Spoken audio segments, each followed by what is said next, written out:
Good morning बच्चों आज का हमारा जो टॉपिक है, नेक्स्ट टॉपिक है integrated rate law for first order reaction. अब हम इंटीग्रेटेड रेट लॉ पढ़ेंगे फर्स्ट ऑर्डर के लिए। तो जो फर्स्ट ऑर्डर के लिए पढ़ेंगे, जो बिल्कुल सेम टू सेम है, जैसे हमने जीरो ऑर्डर का करा था कल, बिल्कुल सेम वही है, थोड़ा सा डिफरेंस है खाली। जैसे कि हमारी ये रिएक्शन है, ए कन्वर्ट हो रहा है बी में, जैसे मैंने कल आपको बताया था। अगर आपको ये टॉपिक अच्छे समझना है तो एक बार लास्ट वाला भी रिवाइज कर लेना, कल वाला। जैसे कल मैंने बताया था कि ए नॉट हमारी इनिशियल कंसंट्रेशन मैंने एज्यूम कर ली, ये at any time t is equal to zero है। Time t is equal to zero पर मतलब जब रिएक्शन स्टार्ट नहीं हुई है। और ए हमारी कंसंट्रेशन है रिएक्टेंट की एट एनी टाइम टी, यानी ए हमारी किसी भी टाइम पर कंसंट्रेशन है, 10 सेकंड बाद, 20 सेकंड बाद, 10 मिनट बाद, जो भी है। ये हमारी फाइनल कंसंट्रेशन ऑफ रिएक्टेंट है एट एनी टाइम, किसी भी टाइम पर। और ए नॉट टाइम जीरो पर, जब रिएक्शन स्टार्ट ही नहीं हुई है। फिर क्योंकि ये रिएक्शन हमारी फर्स्ट ऑर्डर की है बच्चों, तो फर्स्ट ऑर्डर के केस में हमारी जो रेट इक्वेशन बनेगी वो ये बनेगी, रेट इज इक्वल टू के ए की पावर 1। कल हमारी जी ऑर्डर की तो बनी थी रेट इज इक्वल टू के ए की पावर 0 बनी थी, क्योंकि ऑर्डर के अंदर पावर जो भी होती है फर्स्ट ऑर्डर की तो 1 पावर आ गई। ठीक है बच्चों, जैसे हमने कल किया था। फिर रेट इज इक्वल टू क्या लिख दूंगा मैं, minus D A upon D T लिख दिया मैंने यहाँ पर, क्योंकि ए के रेस्पेक्ट में रिएक्टेंट है तो माइनस लगाएंगे, और D A upon D T, change in concentration upon change in time. फिर उसके बाद के ए, ठीक है। उसके बाद बच्चों हमने क्या किया है इसके अंदर, आप देखें तो मैं डी ए के नीचे ए ले गया हूँ, डी ए के नीचे ए ले गया और डी टी को के पास ले गया कल की तरह।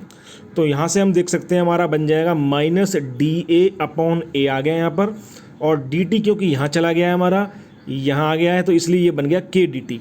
ये हमारी इक्वेशन 1 आ गई है, देख सकते हैं आप, डी ए के नीचे ए आ गया और के डी टी, इस तरह से हम कर गया, ये इक्वेशन 1 बन गई। फिर हमने जैसे कल किया था इसको इंटीग्रेशन करेंगे, तो अब हम बच्चों इसको इंटीग्रेशन करेंगे। यहाँ पर मैंने, आप देख सकते हैं, इंटीग्रेशन का साइन लगा दिया है, ये इंटीग्रेशन का साइन लगा दिया, यहाँ पर इंटीग्रेशन का साइन आ गया, माइनस डी अपॉन ए का इंटीग्रेशन और के डी टी इसका इंटीग्रेशन। फिर बच्चों आपको पता होना चाहिए कि ये फिर हमारा मैथमेटिक्स आ गया छोटा सा, कि डी एक्स अपॉन एक्स का इंटीग्रेशन क्या होता है। डी एक्स अपॉन एक्स का इंटीग्रेशन होता है नेचुरल लॉग एक्स। इसी तरीके से डी ए अपॉन ए का जो इंटीग्रेशन होगा वो होगा नेचुरल लॉग ए। ये बच्चों ध्यान रखना, डी ए अपॉन ए का इंटीग्रेशन हमारा होगा नेचुरल लॉग ए। तो आप देख सकते हैं डी ए अपॉन ए का इंटीग्रेशन हमारा हो गया, माइनस साइन पहले ही था, नेचुरल लॉग ए। लॉग दो प्रकार के होते हैं, एक तो नेचुरल लॉग और एक सिंपल लॉग। नेचुरल लॉग को कोई भी डेरिवेशन हम करते हैं फिजिक्स में या केमिस्ट्री में, सबसे पहले जब इंटीग्रेशन करने के बाद हमारा नेचुरल लॉग ऑब्टेन होता है हमारा। फिर नेचुरल लॉग को हम सिंपल लॉग में कन्वर्ट करते हैं बाय मल्टीप्लाइंग विद 2.303। ये सब 11th के अंदर हमारा था, थर्मोडाइनमिक्स के अंदर हमें पढ़ाते हैं इसके अंदर। तो माइनस डी ए अपॉन ए बच्चों हो गया माइनस नेचुरल लॉग ए।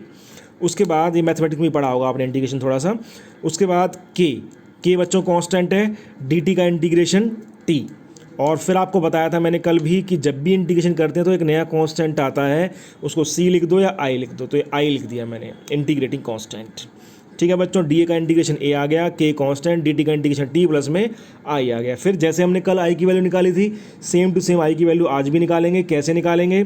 आई की वैल्यू फाइंड करने के लिए बच्चों हम क्या करेंगे, आई की वैल्यू फाइंड करने के लिए आप वही काम करेंगे, same to same. Time is equal to zero कर दिया, टाइम जीरो का मतलब रिएक्शन स्टार्ट ही नहीं हुई है, इसका मतलब ए बराबर किसके हो जाएगा, ए नॉट के। तो यहाँ से आप देख सकते हैं कि मैंने सेकंड इक्वेशन के अंदर पुट कर दिया time is equal to zero पर A is equal to A naught. तो ए की जगह पे ए नॉट लिख दिया, टी की जगह पे जीरो लिख दिया, के इंटू जीरो हो गया प्लस में आई। ये हमारा के इंटू जीरो पूरा जीरो हो जाएगा, तो यहाँ से आई की वैल्यू क्या आ जाएगी, आई की वैल्यू आ गई minus natural log A not आएगी बच्चों। ये थोड़ा सा हल्का सा यहाँ पे आएगी, minus natural log A not आएगी, ये minus natural log A not आएगी। यहाँ पे ए लिख गया गलती से, तो minus natural log A not आएगी।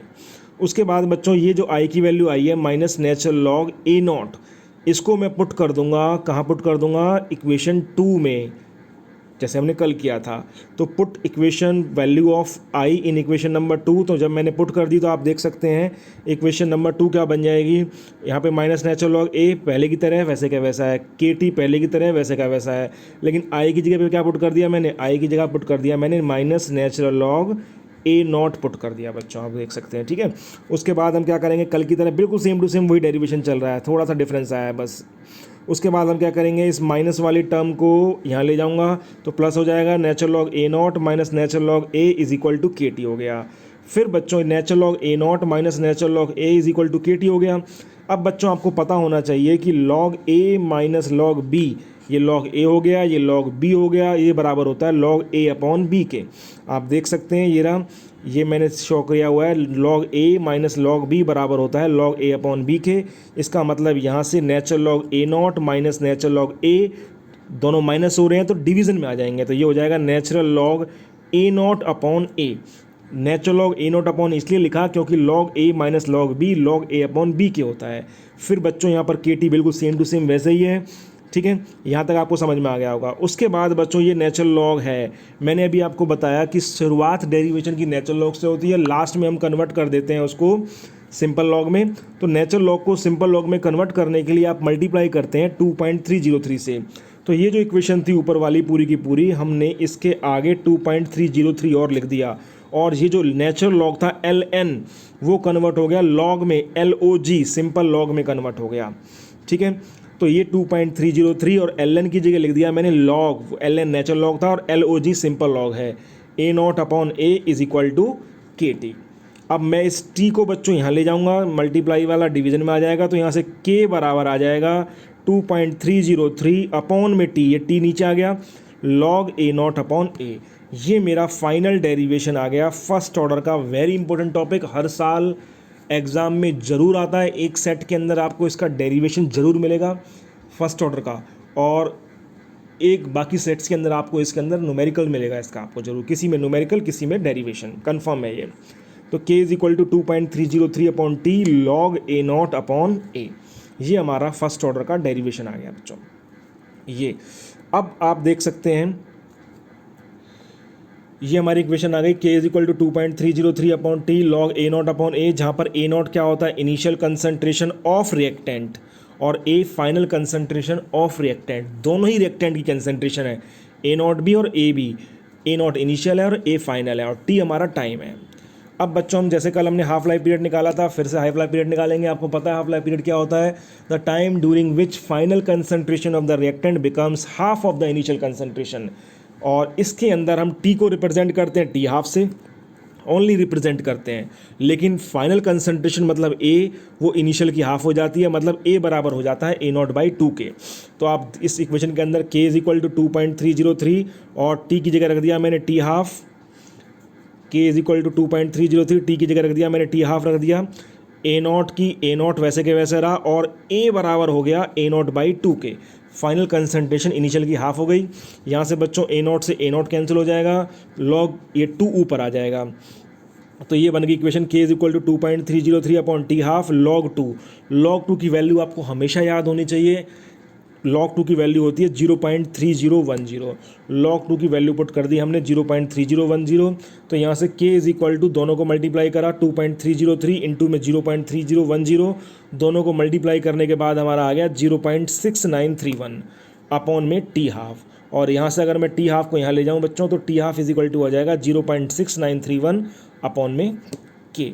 ये इसका हाफ लाइफ पीरियड का फॉर्मूला आ गया फर्स्ट ऑर्डर का, T half is equal to 0.6931 upon K. इसमें इंपॉर्टेंट बात ये देखने की है कि इसके अंदर जो हाफ लाइफ पीरियड है वो कि इनिशियल कंसंट्रेशन ऑफ रिएक्टेंट पे डिपेंड नहीं कर रहा।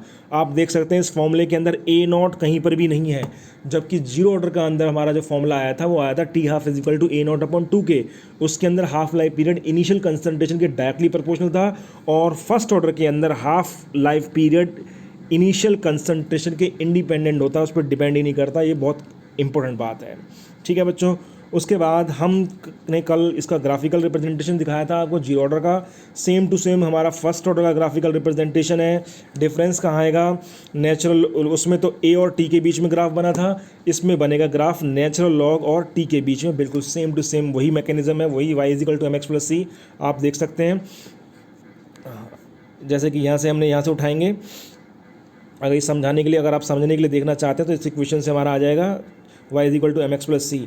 और अगर आप डायरेक्ट देखना चाहते हैं, जैसे मैंने समझाया था आपको, आप डायरेक्ट देखना चाहते हैं तो इसका भी जो स्लोप आता है बच्चों वो माइनस के आएगा, और माइनस के आने की वजह से ये कैसे बनेगा, ये माइनस के आने की वजह से इसका स्लोप भी डाउनवर्ड आएगा, नीचे की तरफ आएगा। माइनस होने की वजह से जीरो से स्टार्ट नहीं होगा क्योंकि इसका इंटरसेप्ट जीरो नहीं है, मतलब सी की वैल्यू जीरो नहीं है।